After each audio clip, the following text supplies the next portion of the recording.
할렐루야. 네, 참 잘 오셨습니다. 예수님 안에서 좋은 일이 일어날 줄로 믿습니다.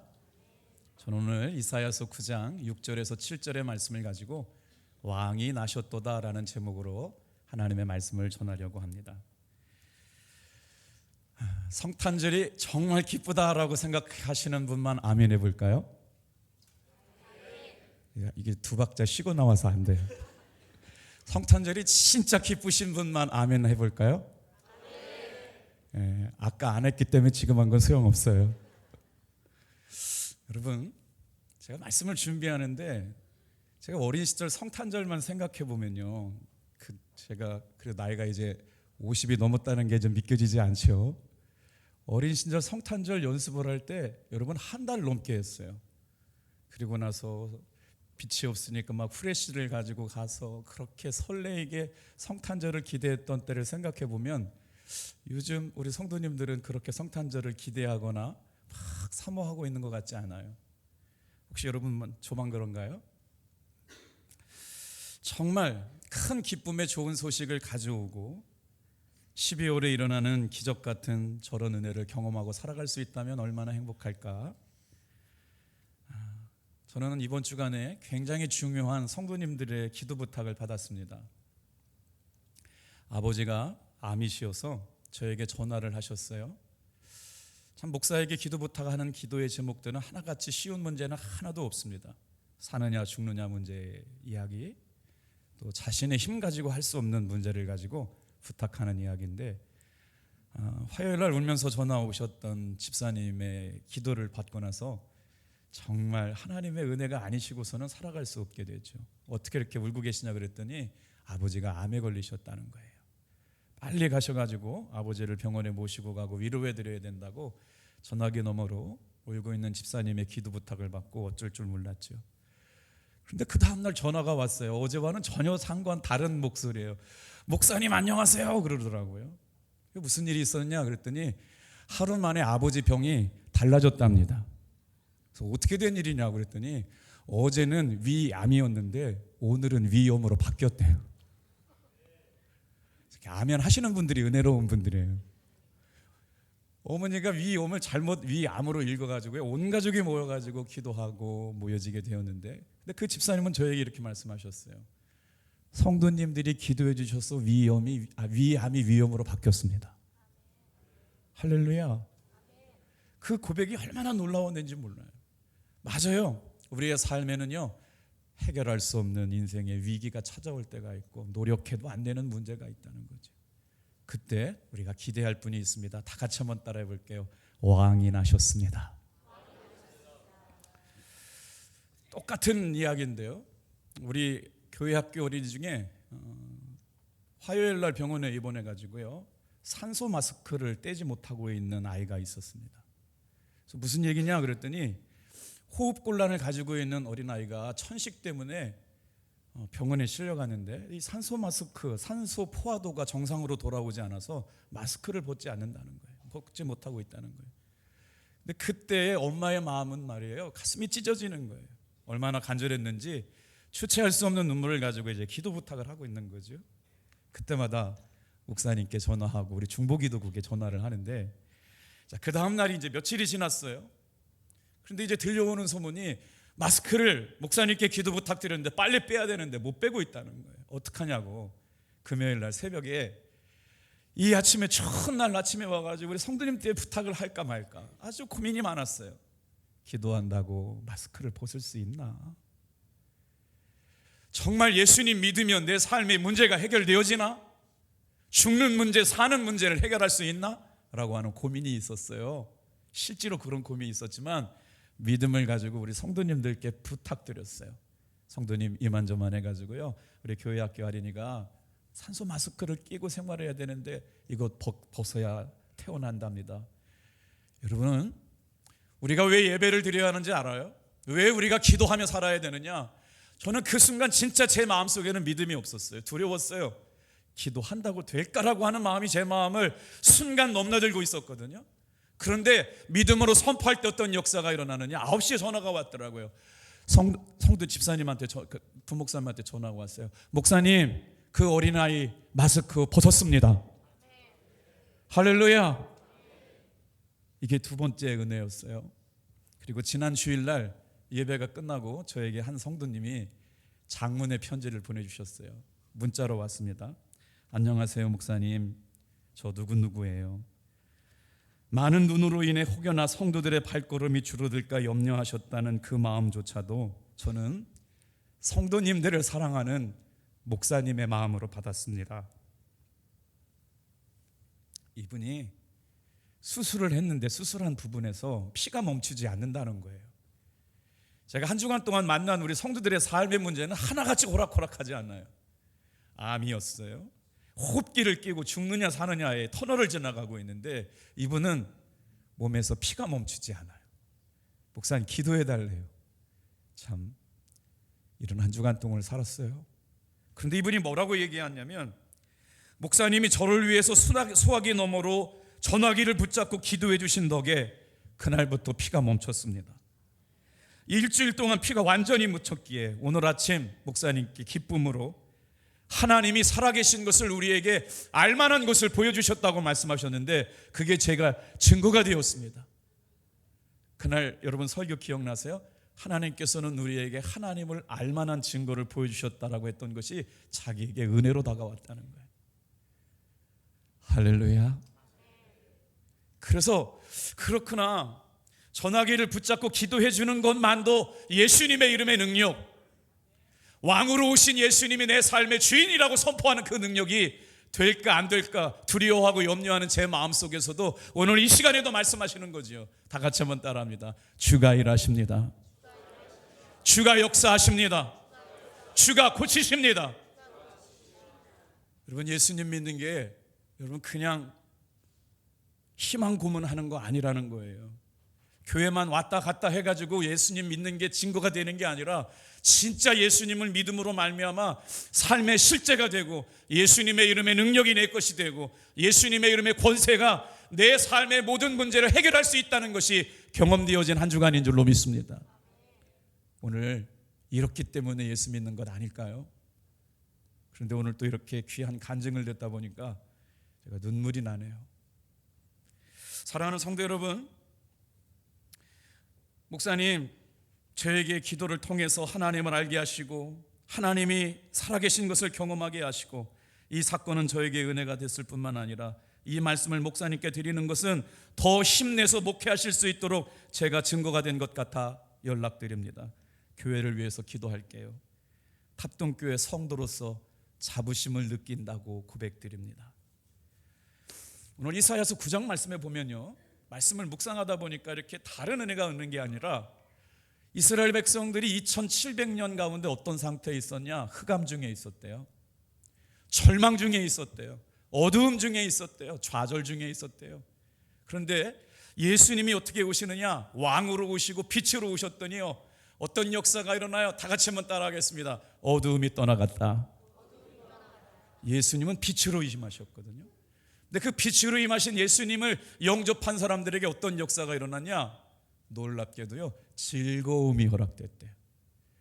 예수님을 왕으로 모시고 살아가는 사람들에게 허락된 은혜가 뭐냐면요, 기쁨이라는 거예요. 아, 그렇구나. 예수님께서 왕으로 나신 것이 믿어지는 것이 하나님의 은혜요, 기쁨이요, 즐거움인 줄로 믿습니다. 우리 교회 지금 예배 가운데 오늘 이 예배를 드리기 위해서요, 군인 형제가 참여하고 있거든요. 오늘 주일 예배를 드리고 싶어가지고 4시간 동안 주일날 예배당에 오는 청년이 있어요. 할렐루야. 여러분, 우리의 믿음의 태도가 날마다 주님께 전심이시기를 주님의 이름으로 축복합니다. 세상에 왕으로 오신 예수님을 설명하는 본문 내용이 3가지의 증언이 있는데요, 예수님께서 왕으로 오셨다라고 하는 것을 누가 증언했느냐? 선지자들이 구약의 말씀을 통해서 메시아가 오실 것이다, 구원자가 오실 것이다 라고 얘기했거든요. 자, 이사야 선지자도 마찬가지예요. 6장 14절 말씀 같이 한번 읽어볼게요. 시작. 보라, 7장 14절이네요. 시작. 보라, 처녀가 잉태하여 아들을 낳을 것이요 그의 이름을 임마누엘이라 하라. 여러분, 임마누엘이라고 하는 단어가 주는 은혜가 뭐냐면 하나님이 지금 나와 여기에 계시다가 임마누엘이에요. 멀리 동떨어져 계시는 게 아니라 하나님이 지금 나와 여기에 계시다라고 하는 말이에요. 사도들도 증언했어요. 집에 가셔서 마태복음 1장 21절 말씀도 보세요. 이는 그가 백성을 그들의 죄에서 구원할 자심이다. 마태라고 하는 제자가 예수님의 오심을 뭐라고 고백했냐면 그가 자기 백성을 죄에서 구원하시려고 오신 분이다 라고 명확하게 말씀하고 있어요. 예수님께서도 증언하셨어요. 내가 섬기러 왔다, 생명을 주러 왔다, 잃어버린 자를 찾아 구원하러 왔다 라고 말씀하세요. 오늘 본문의 말씀을 통해서 우리가 한 구절을 집중적으로 묵상하게 될 텐데요, 2700년 전에 흑암의 고통 가운데, 어두움 가운데, 사망의 그늘진 가운데 있었던 사람들에게 빛으로 오신, 왕으로 오신 예수님을 영접한 사람들에게 어떤 역사가 일어나느냐. 오늘 놀랍게도 이 왕으로 오시는 예수님을 소개하는 이사야 선지자가 예수님의 별명 5가지가 있다는 것이 오늘 말씀을 통해서 나누고자 하고 있는 얘기예요. 자, 왕으로 오시는 예수님이 어떤 별명을 가지고 오시는지 한번 묵상해 볼게요. 우리 6절 말씀 같이 한번 읽어보겠습니다. 시작.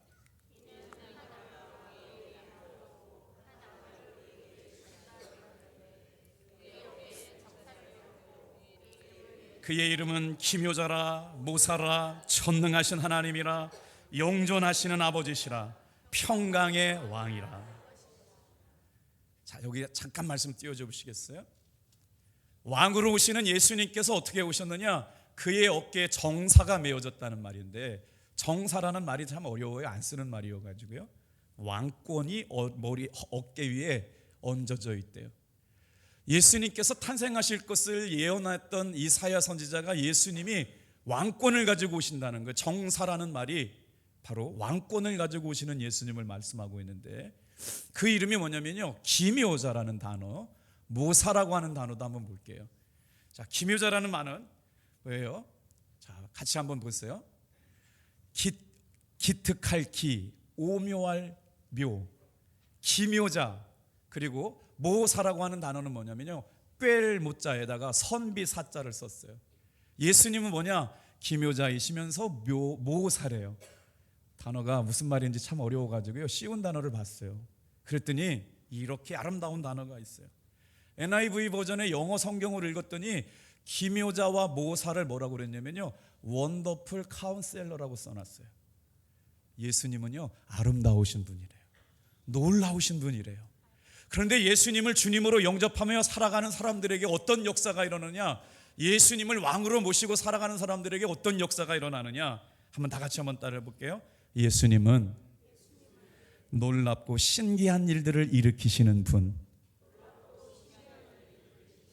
이게 기묘자라 모사라는 단어예요. 예수님을 믿으면 말이에요, 내가 할 수 없는 일을 하는 걸 경험하게 되는 거예요. 놀랍고 신기한 일들을 내 삶에 일으키시는 분, 이분을 왕으로 모시고 살아가는 여러분에게 또한 내 능력 밖에, 내 힘 가지고 안 되는 문제, 내 노력 가지고 안 되는 문제를 해결해 주시는 예수님을 만나게 될 줄로 믿습니다. 이게 바로 우리가 예수 믿고 살아가는 이유라는 것이죠. 그 하나님께서 예수님을 이 땅에 보내주심으로 어떻게 하셨느냐? 여러분, 예수님은요, 왕 중의 왕이세요. 예수님은요, 최고로 좋은 왕이세요. 예수님은 사람의 몸을 입고 오셨지만 전능하신 하나님이세요. 그래서 하나님은요, 예수님을 통하여 힘이 있음을 허락해 주셨어요. 여기서 예수님을 뭐라고 표현했냐면 왕 중의 왕, 용사로 표현했어요. 전능하신 하나님께서 우리의 삶에 내가 감당하지 못할 문제, 내가 해결하지 못할 문제, 예수님께서 해결하여 주실 것을 믿는 분만 우리 크게 아멘해요. 할렐루야. 예수님은요, 힘이 있는 용사로 오신대요. 그래서 사탄 마귀를 이기는 능력이 있는 줄로 믿습니다. 귀신을 제압하는 거예요. 예수님의 승률이 얼마나 된 줄 아세요? 예수님의 승률은요, 백전백승이에요. 한 번도 실패하지 않았어요. 사망이 예수님을 어쩔 줄 알 수 없었어요. 십자가가 예수님을 낙심하지 못하게 했어요. 예수님은 사망을 이기시고 죽음을 이기시고 부활하시고 승리하셨습니다. 저와 여러분 예수를 믿을 때마다 예수님의 승리가 나의 승리가 될 줄로 믿습니다, 여러분. 그래서 크리스마스 성탄절, 성탄이라고 하는 건 뭐래요? 거룩한 탄생하신 일이에요. 왕이 탄생하셨다는 거예요. 그분이 어떤 분이래요? 두 번째 예수님이 이름이 가지고 있는 이름 좀 볼까요? 예수님은 놀라운 지혜자래요. 인간의 몸을 입고 왔어요. 그런데 인간의 능력을 초월하는 신비한 힘을 가지고 오셨어요. 그래서 그 지혜와 명철이 사람들을 놀랍게 합니다. 그리고 사람들에게 가르쳐 주시고 은혜를 베풀어 주세요. 어떤 걸로요? 예수님이 가지고 계시는 바로 지혜를 말이에요. 여러분, 우리의 삶에 가장 부족한 게 뭔가요? 살아갈 때마다 지혜가 부족하잖아요. 그런데 예수님을 믿음으로 말미암아 우리의 삶에 어떤 변화가 일어나요? 하나님께서 나를 사랑하신다는 걸 깨닫게 됩니다. 하나님께서 내가 죄인이라고 하는 걸 깨닫게 돼서 주님 앞에 겸손하게 엎드려 기도하게 만드신다는 거죠. 그리고 나는 예수님 안에서 자유할 수 있고 예수님 안에서 기뻐하여야 될 사람인 걸 깨닫게 하셨습니다. 그리고 나서 뭘 깨달아요? 우리 집사님 고백하신 것처럼 내가 구원받은 하나님의 자녀인 걸 믿어지게 만들어 주신다는 거예요. 오늘 인생에 여러분 지혜가 부족할 때마다 다 같이 한번 따라해 볼까요? 원더풀 카운셀러. 기묘자와 모사라고 하는 단어가 여러분 원래는 어퍼스토리 이 비침이 없었어요. 기묘자가 모사예요. 놀랍고 신비하고 특별한 일을 내 삶에 나타내 보여주시는 분. 이게 성탄의 기적이 될 줄로 믿습니다. 자, 보세요. 예수님은 이렇게 기묘자라 모사라 하시고 놀라운 지혜자로 오셨고 왕으로 오셨는데요. 예수님께서는 전능하신 하나님이래요. 다 같이 한번 따라해 볼게요. 전능하신 하나님. 자, 인생을 살아갈 때는 지혜만 필요한 건 아니에요. 지혜 말고도 힘이 필요한데요. 여러분 주일날 예배를 드릴 때마다 우리가 말씀을 들을 때 찬양을 드릴 때 어떤 역사가 일어나요? 신기하게 말씀을 드릴 때 힘이 생겨요. 저는 말씀을 전할 때 힘이 생기거든요. 왜 그럴까요? 힘을 주시는 여러분 마이트 오브 갓, 전능하신 하나님의 힘과 능력이 오늘 이 시간 필요한 사람들에게 공급될 줄로 믿습니다. 이게 바로 뭐냐면 예수님은 전능하신 하나님이라는 거예요. 전능하시다는 건 뭐예요? 능력이 있다는 거 아닙니까? 능력이 어떻게 나타납니까? 힘으로 나타납니다. 내 삶의 부족함을 넘어설 수 있는 은혜, 내 삶에 해결 못하는 인생의 문제를 해결하여 주실 수 있는 힘과 능력, 이분이 바로 예수님이신 줄로 믿습니다. 그렇기 때문에 오늘 우리는 예수님의 오심을 기뻐하고 찬양하고 경배하는 것이죠. 예수님의 권세가 뭐예요? 죄를 이겼다고요, 사망을 이겼다고요, 어둠을 깨뜨려 버렸다고요, 저주를 깨뜨려 버렸다고요. 그래서 그 전능하신 하나님이 이 땅에 오심을 예수님의 이름에 비추어 가지고요, 예수님에게 전능하신 하나님이라고 말씀하고 있는 거예요. 오늘 이 시간 예수님께 예배하는 사랑하는 성도 여러분, 저와 여러분에게 예수님의 능력이 이미 주어져 있음을 믿으시길 바랍니다. 어떻게 오신대요? 예수님은요 전능하신 하나님이래요. 그래서 예수를 믿고 살아가는 사람들에게 그 힘이 공급된다는 거예요. 그런데 왜 우리는 그 힘을 느끼며 살지 못했을까요? 예수님과 사귀지 않았거든요. 예수님이 주인 되지 않았거든요. 예수님을 믿는 믿음이 힘들어졌거든요. 오늘 이 시간 다시 한번 성탄절을 통해서 이 믿음이 회복되어지기를 주님의 이름으로 축복합니다. 자, 말씀을 보다가 여러분에게 꼭 필요한 말씀인데 설명이 필요한 말씀이 있어요. 예수님이 오시는데 어떤 별명을 갖고 오느냐? 네 번째예요. 다 같이 한번 따라해 볼게요. 영존하시는 아버지. 여러분 오늘 본문 한번 잘 보세요. 이사야서 9장 6절 말씀이거든요. 한 아기가 태어났다고 말씀하세요. 한 아들을 주셨다고 말씀하시는데 그 문장이 끝나기 전에 예수님에 대한 예언이에요. 이게 이사야 선지자가. 그런데 이분이 누구래요? 영존하시는 아버지라는 거예요. 여러분 이제 여기에 문법에 모순 형동이 있어요. 논리 모순이 있어요. 아들이 아버지래요. 이해하셨어요? 어떻게 아들이 아버지가 될 수가 있어요? 아들이 아버지가 될 수가 있어요? 아기가 아버지가 될 수 있어요? 지금 저 문장은 예수님을 의미하는 문장인데요. 다 같이 한번 따라해 볼까요? 영존하시는 아버지. 누가? 예수님이. 이 단어를 설명하기 위해 가지고요, 영어 문장을 봤더니 아주 쉽게 설명되었어요. Everlasting Father라고 되어 있어요. 이게 무슨 말이냐면요, 예수님은 아기로 오셨고 아들로 오셨지만 원래부터 하나님이란 말이에요. 원래부터 왕이셨어요. 그런데 아기의 모습으로 왔고 아들의 모습으로 오셨는데 그분이 누구냐면요, 원래 하나님이셨다는 거예요. 사랑하는 성도 여러분, 하나님을 본 사람이 없지만 우리에게 하나님을 볼 수 있도록 아들을 아기의 모습으로, 아들의 모습으로 영존하시는, 영원히 우리 곁에 계셔서 우리를 사랑하시는 하나님으로 오신 줄로 믿습니다. 이게 영존하시는 하나님이에요. 하나님께서 이 아들이 바로 나다, 예수님이 하나님이시라고 하는 걸 가르쳐 주시려고 예수님을 믿는 것이 하나님을 믿는 것이며 예수님께 속한 것이 하나님께 속한 것이에요. 오늘 그래서 이 시간에 여러분 이 힘을 가지고 살아가기를 원하는 분들은 예수님을 제대로 주인으로 영접하시기를 축복합니다. 그 순간 하나님께서 주시고자 하셨던 능력과 힘과 권세가 내 것이 될 줄로 믿습니다. 다섯 번째 한번 따라해 볼게요. 평강의 왕, 피스 오브 킹으로 표현되어졌는데, 예수님께서 내 삶의 주인이 되시고 왕이 되셨을 때 나에게 주시는 은혜가 뭐냐면요, 평강이라는 거예요. 기쁨이라고 하는 거예요. 사랑하는 성도 여러분, 오늘 이 시간에 주님이 주시는 기쁨이 넘쳐나길 바랍니다. 평강이 넘쳐나시길 바랍니다. 남녀노소를 불구하고 누구나 다 평강을 원하고 살아갔어요. 그런데 문제가 있어요. 평강을 경험하지 못하고 살았다고요. 정말 우리는 평화를 원하고 마음의 평강을 원했지만 그 평강을 갖지 못하고 살았다라고 하는 거예요. 예수님이 왕 되셔야 됩니다. 예수님이 주인 되셔야 됩니다. 예수님이 오늘 나의 왕입니다 고백하는 그 순간 주님이 오시면서 성탄을 기대하고 기다렸던 성도들에게 주시는 은혜, 평강의 은혜가 내 삶에 넘쳐나게 될 줄로 믿습니다. 그러면 어떻게 돼요? 어둠이 떠나가요. 내 삶의 두려움이 떠나가요. 내 삶의 불안이 떠나가요. 주님이 주시는 평안함이 넘치게 될 줄로 믿습니다. 이게 우리가 오늘 주일날 예배하고 있는 이유라는 거예요. 어떻게 예배할까요? 성경에 보니까 별을 연구하였던 동방 박사들이 예수님께 엎드려 경배하려고요, 이렇게 연구를 하고 있어요. 동방 박사 세 사람은 왕으로 오시는 분이 누군지도 몰라요. 이름도 몰라요. 언제 오시는지도 몰라요. 그런데 하늘의 별을 연구하다가 큰 별이 나타난 걸 보고 왕이 오시는 걸 알았어요. 메시아가 오실 것을 알고 나서 어떻게 했어요? 별을 연구하면서 땅만 보고 살아갔던 사람들이 하늘을 바라보면서 별의 인도함을 따라갔다고요. 그랬더니 어떻게 돼요? 구유에 누우셨던 아기를 발견하게 됩니다. 그리고 나서 그 사람들이 직감했어요.